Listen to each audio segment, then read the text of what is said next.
de la República desde su residencia en Bélgica. Economista, buenos días. Gracias por aceptarnos esta entrevista. Luisa, gracias por invitarme a los tiempos, no creo que a los 4 años, así que un saludo a usted, mucho gusto en verla, a RTS y a la patria entera. Y una aclaración, yo vivo en Bélgica, pero me encuentro en estos momentos en México, donde estaré hasta mediados de febrero invitado por una universidad mexicana para dictar un curso de maestría. Bien, aclarado ese punto, comencemos la entrevista, economista.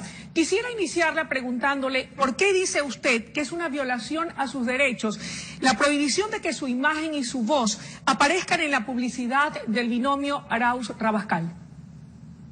Porque con una sentencia que es una burla a nivel mundial, una payasada, una sentencia por influjo psíquico, imagínense, me quitaron los derechos políticos. Pero el derecho político a elegir, ser elegido, participar en la administración pública.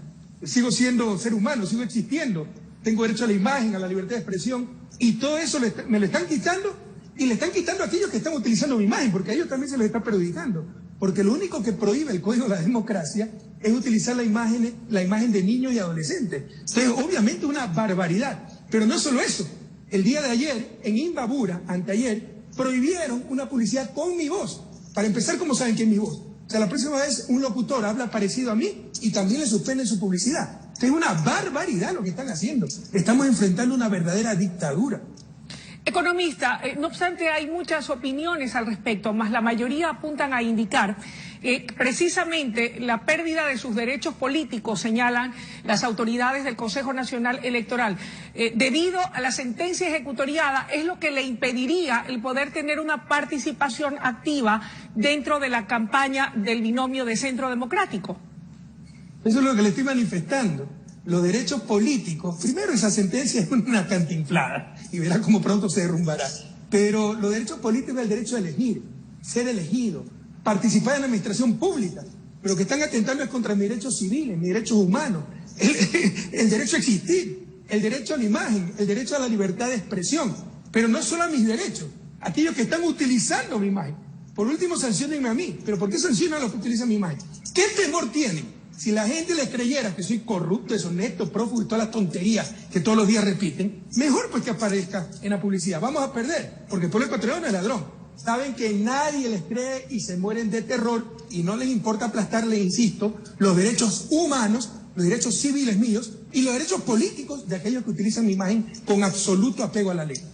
Economista, a propósito de ello y como están las cosas, ¿cuál va a ser la incidencia, cree usted, o la repercusión de esta prohibición en lo que resta de la campaña electoral para el binomio Arauz-Rabascal y lo que será el resultado de los comicios que se van a desarrollar el 7 de febrero próximo?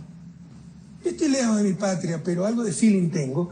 Yo creo que en su desesperación ya son tontos. Mientras más nos persigan, la gente ya no es tonta, pues se puede engañar a poco, mucho tiempo, a mucho, poco tiempo, pero no a todos todo el tiempo. Se da cuenta claramente que es una persecución política y que están desesperados. Entonces, mientras más nos persiguen, mientras prohíben mis spots con mi imagen, la publicidad con mi voz, aumenta el apoyo popular porque la gente se da cuenta que están desesperados y que todo ha sido una brutal persecución política.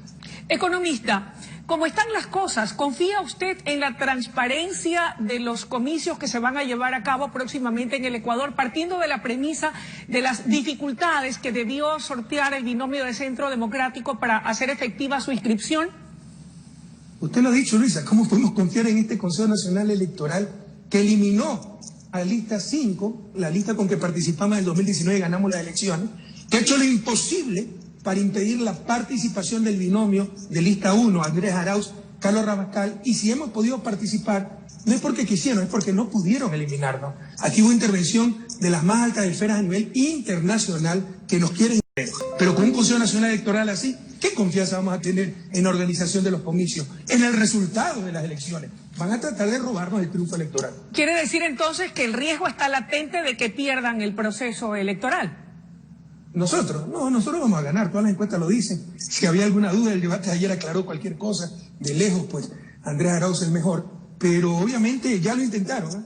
Por ejemplo, al proscribirnos, o al intentar proscribir la candidatura de Andrés y Carlos, al proscribir mi candidatura, al impedir la participación de Álvaro Noboa, al eliminar Compromiso Socialista 5, ya lo intentaron. Lo seguirán intentando porque quieren a toda costa mantener el poder, porque saben que si ganamos, primero recuperar la economía, salvar las vidas en esta terrible pandemia, pero después que respondan ante la justicia por tanta tragedia, por tanto saqueo, por tanta corrupción. Economista, en el escenario de que gane las elecciones el binomio Arauz-Rabascal, muchos se preguntan cuál va a ser su papel en ese eventual gobierno.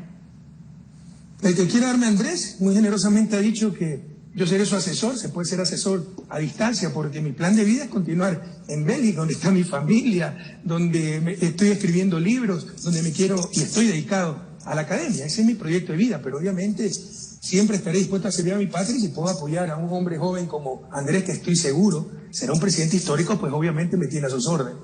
Economista, y aquí cabe una pregunta importante, en virtud de que usted tiene la certeza de que el economista Arauz será el próximo presidente de los ecuatorianos. ¿Qué tanto conoce usted a Andrés Arauz y hasta dónde no teme usted que de llegar él al poder pueda cambiar su conducta? Bueno, aquí no hay certezas en cuanto al triunfo electoral. Estamos muy optimistas, pero jamás triunfalistas.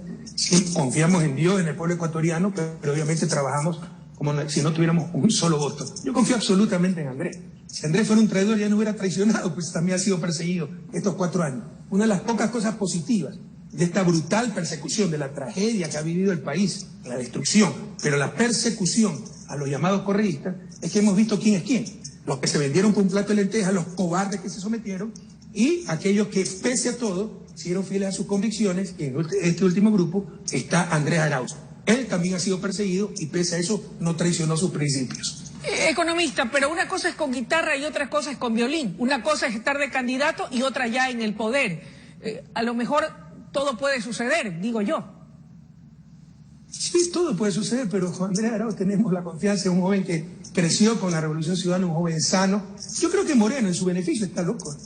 Lo defendió cierta prensa, pero un tipo que ya hace 3 años y medio dice que hemos construido un puente a ningún lado para que pase la FARC, el narcotráfico, para echarnos la culpa de la muerte de 3 periodistas en el comercio, y la semana pasada inaugura ese mismo puente, ya es un tipo mentalmente enfermo, que lo defendió cierta prensa, ¿no? Ese no es el caso de Andrés Arauz, un joven sano que creció con nosotros, transparente, y le insisto, si fuera traidor, ya lo hubiera traicionado, si él también ha sido perseguido. Economista, ¿cuáles serían las diferencias entre el candidato Andrés Arauz y el presidente Lenín Moreno, a quien usted respaldó y llevó, en este caso, como el candidato en aquel entonces de Alianza País, para que finalmente pues gana la presidencia a través de la lista 35? ¿Cuáles serían las diferencias? La típica pregunta de la prensa con sal y pimienta, creyendo que somos amnésicos. Sí, nosotros lo propusimos y los banqueros lo compraron y la prensa lo cooptó. Porque nosotros propusimos al vicepresidente Moreno, que nos acompañó 6 años, aquel delegado de Ban Ki-moon para los discapacitados, al candidato a Premio Nobel de la Paz, porque hasta eso fue Lenín Moreno, a quien decía que éramos leyenda, que éramos el mejor gobierno de la historia. A ese fue el que propusimos, al que se comprometió a seguir con las políticas de la Revolución Ciudadana, y la prensa, gran parte de esa prensa, ustedes, Luisa, lo que hicieron fue apoyar a un traidor que votó a la basura ese programa del progresismo, adoptó el neoliberalismo más brutal, más corrupto y nos quebró a todos. Entonces tengamos eso claro. Nosotros propusimos un candidato que decía una cosa, pero ustedes fueron los que utilizaron por perseguir a Correa a un traidor que nos quebró absolutamente a todos. Dejemos las cosas muy en claro.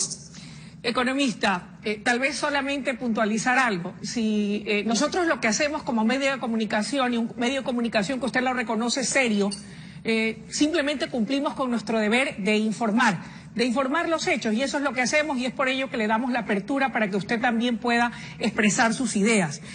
Si usted habla de traidores, déjeme decirle que algunos de sus ex colaboradores, hoy sus adversarios políticos, dicen que el primero en haber traicionado el proyecto de la Revolución Ciudadana que triunfó en el 2007 es precisamente usted. Lo dicen ellos, no lo decimos nosotros.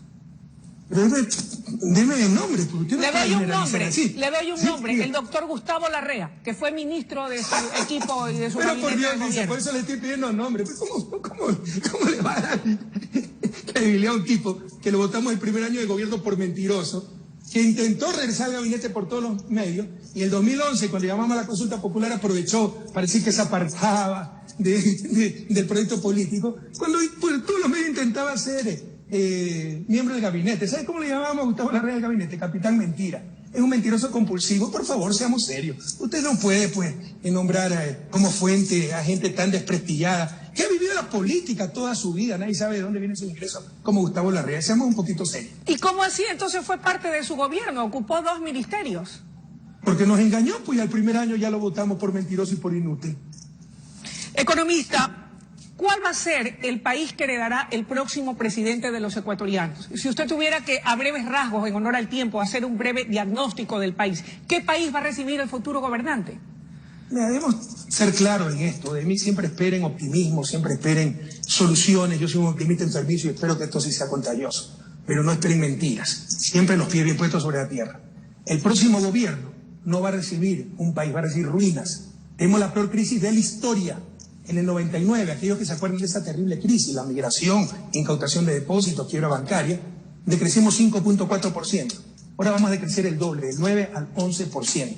No podemos arriesgarnos. Está en juego la vida misma del país. ¿Cuándo tu familia vive mejor? En esta tragedia, durante los 10 años de nuestro gobierno, hay que retomar esa política de prosperidad. La próxima elección es correísmo, anticorreísmo. A los anticorreístas, ¿cuántos años le ha hecho el odio? O tu familia anticorreísta vive mejor ahora que antes. No es izquierda-derecha, es amarillo, azul y rojo. Tenemos la peor crisis de la historia, no podemos arriesgarnos más a votar todos listas 1 y juntos recuperaremos la patria. Sabemos cómo hacerlo. Ya lo hicimos una vez en el 2007. Yo encontré un país destrozado. Ahora la crisis es más grave, pero también tenemos mejor equipo, más experiencia, políticas probadas. Juntos volveremos a recuperar la patria. Aquí 2 puntualizaciones, economista. No obstante, recientemente el presidente Lenín Moreno, en una entrevista a un canal internacional, señalaba que él sí le iba a dejar la mesa servida al próximo gobernante. A diferencia, hizo la puntualización de lo que él recibió de parte suya. Pero nuevamente, como la referencia de Gustavo Larrea, Luisa, con todo respeto, ese no es el rol del periodismo. Pues este es el mismo tipo que se pasó 3 años y medio diciendo el puente a ningún lado. Y ustedes nunca lo desmintieron. Y inauguró el puente a ningún lado hace una semana con el presidente Duque. Y no puede pues citar a un mentiroso compulsivo así. Ustedes son los guardianes de la verdad. Ustedes tienen que evitar que los políticos mientan. Y tienen que recurrir a la estadística, tienen que recurrir a los datos. Por ejemplo, 2017 nosotros dejamos la economía creciendo, 2.4%, dejamos energía, dejamos infraestructura, dejamos un país en marcha. Ahora nos dejan un país con 11% de decrecimiento. O sea, ¿a quién le está dejando la mesa servida este señor? Al Fondo Monetario, a los banqueros, porque al pueblo ecuatoriano lo ha dejado destrozado. Entonces seamos serios en eso. No pueden permitir, no pueden repetir las mentiras de un mentiroso compulsivo, un mentiroso enfermo. Economista, en función del tiempo tengo una pregunta y con esta finalizaríamos la presente entrevista. Usted ha dicho que está dispuesto a asesorar al economista Arauz en caso de que él llegase al poder. ¿Qué es lo primero que usted le asesoraría en materia económica, se me ocurre, por ejemplo? Bueno, hemos preparado el plan de rescate económico que es de 8.475 millones de dólares. Ahora sí es demagogia, con una economía de 100.000 millones, ¿eh? Cuando Trump acaba de anunciar un paquete de 900.000 millones para Estados Unidos. Salvataje bancario nos costó 8.000 millones, una economía de 30.000 millones. Pero ahí no es demagogia. Ahora sí demagogia es dar $1.000, que se llama bono de emergencia, que están haciendo muchísimos países, algunos mensualizadamente, durante 10 meses $100. Andrés decidió darlo de golpe, los $1.000. Eso sí es demagogia. 1.000 millones, una economía de 100.000 millones, el 1%. Cuando se secretizó la deuda privada de los más ricos, en el 84 con gobiernos Osvaldo Hurtado, se transfirieron 1.300 millones a los más ricos. En una economía de 17.000 millones, eso es más del 8%. Ahí sí está bien, porque es para los ricos. Entonces, nosotros ya tenemos preparado ese paquete y obviamente en eso tendrá todo mi respaldo Andrés. Él es el principal mentalizador de ese paquete, pero en lo que yo pueda ayudarlo para la mejor aplicación de ese rescate inmediato, contundente, para una economía en ruinas, pues ahí estaré en lo que pueda ser útil.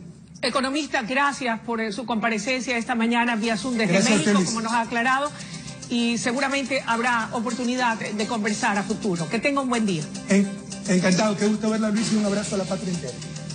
Amables televidentes, ha sido esta entrevista vía Zoom con el economista Rafael Correa Delgado, expresidente de la República. Es momento de ir a una breve pausa y enseguida regresamos con mucho más desde la noticia en la comunidad.